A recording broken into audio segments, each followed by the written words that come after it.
দেখো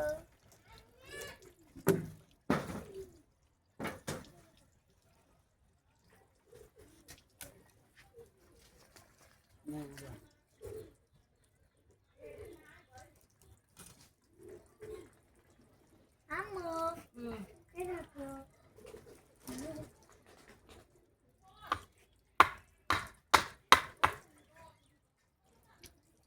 আমাদের বাড়িতে একটি মাত্র খেজুর গাছ, সেই গাছে রস সংগ্রহের কাজ করছে গাছি ভাই।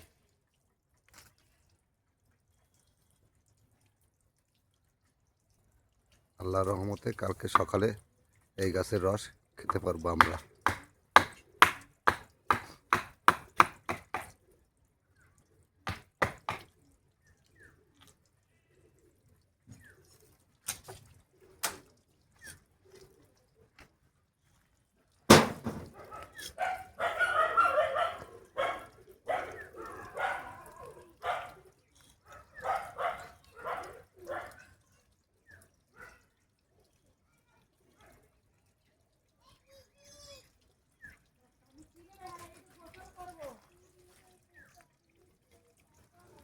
তবে বর্তমানে গাছি ভাইরা কিন্তু আগের মতো মাটির ঠিলা ব্যবহার করে না, সহজলভ্য, নামাতে উঠাতে সহজ এরকম পানির বোতল বাঁধিয়ে রাখে।